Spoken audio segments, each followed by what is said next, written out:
Registration करते समय portal back हो गया हो तो हम आगे कैसे संशोधन करें एडिट के रजिस्ट्रेशन ऑप्शन में से यदि इसको समस्या आ देखते गई हैं। कि मेरी रजिस्ट्रेशन डिटेल में कुछ संशोधन है, तो देखिए पोर्टल पर ही आप देखेंगे ऊपर एम्प्लॉय गेटवे लिखा हुआ है।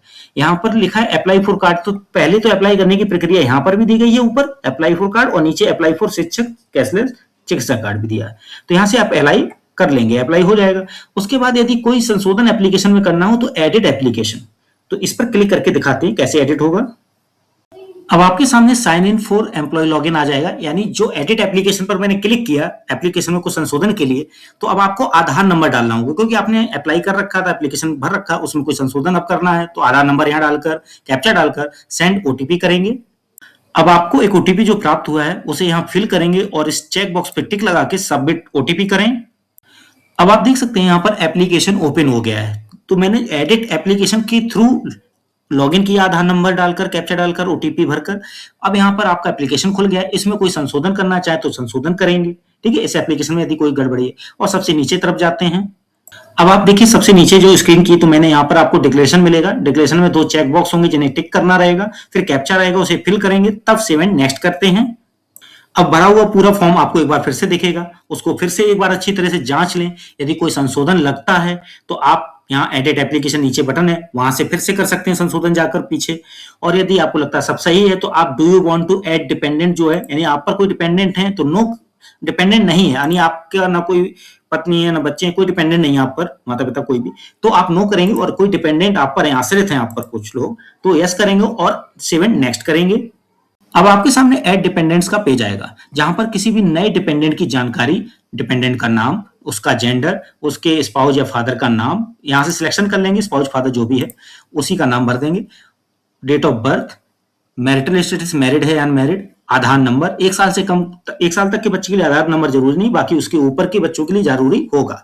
यानी जिनका आधार नहीं बना यदि 1 साल से ऊपर का, तो उनको पहले आधार बनवाएंगे तभी बाद में ऐड कर पाएंगे। तो यानी बाद में ऐड करने का ऑप्शन यहाँ दिख रहा है आपको, तो ये चीज कर पाएंगे बाद में। तो हैंडीकैप है कि नहीं उसकी जानकारी, रिलेशन विद एम्प्लॉय यानी वो आपका बेटा है, बेटी है, वाइफ है, जो भी, उसको चुनेंगे। परसेंटेज ऑफ डिसेबिलिटी में फिर एम्प्लॉय स्टेटस, वो एम्प्लॉयड है या अनएम्प्लॉयड है, जो भी है उसका चयन कर लेंगे।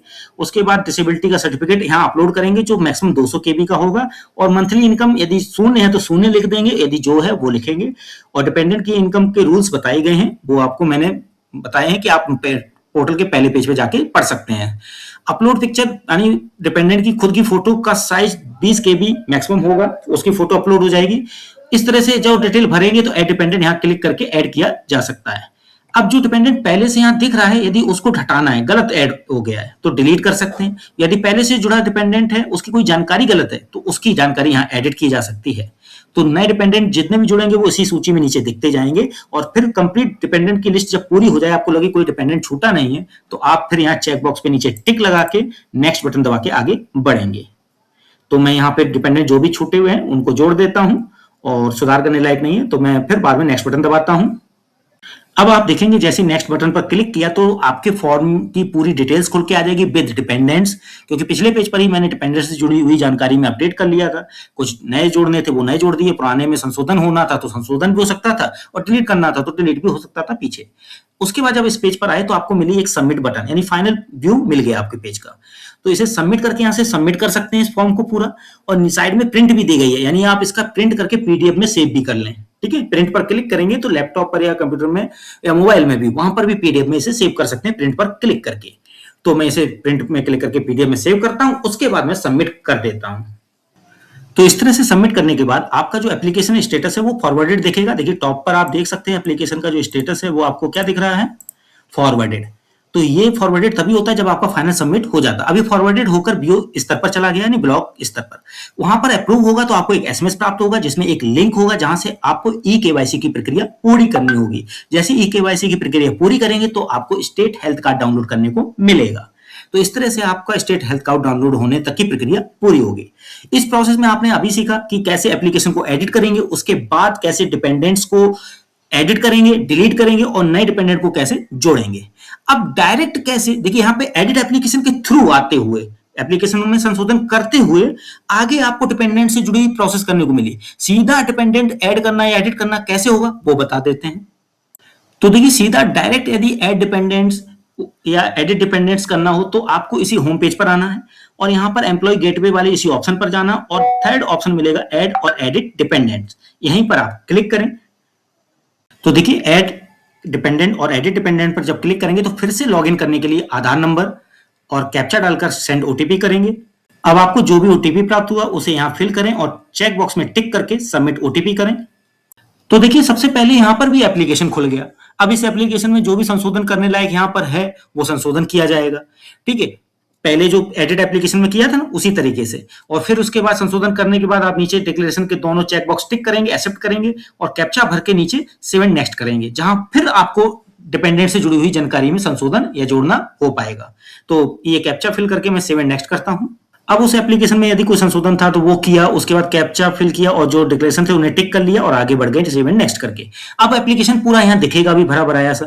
उसमें भी यदि कोई संशोधन लग रहा, फिर से आपको कुछ गलती समझ आ रही, पीछे ना समझ पाए हो तो एडिट एप्लीकेशन बटन नीचे है, वहां पर क्लिक करके संशोधन कर लेंगे। और यदि सब कुछ ठीक है तो आप क्या करेंगे, ये दोनों चेक बॉक्स जो है टिक वो तो है ही, नीचे आपको यहाँ पर डिपेंडेंट की जानकारी बतानी होगी, कोई डिपेंडेंट है या नहीं। यदि कोई भी आप पर आश्रित नहीं है तो नो कर देंगे और सेव एंड नेक्स्ट करके बढ़ेंगे।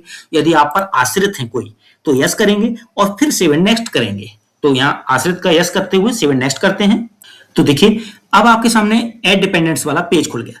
अब जिसका भी अकाउंट इस टाइम लॉगिन है उन्होंने गलती से क्या अपना रजिस्ट्रेशन तो कर लिया था पर अपने आश्रित को जोड़ नहीं पाया था।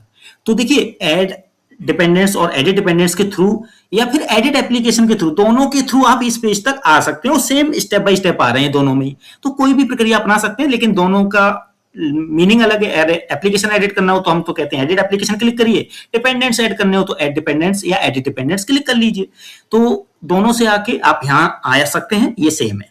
अब यहाँ पर डिपेंडेंट से जुड़ी जानकारी यदि कोई नहीं भर पाई, छूट गई थी, तो वो आप यहाँ पर भरेंगे।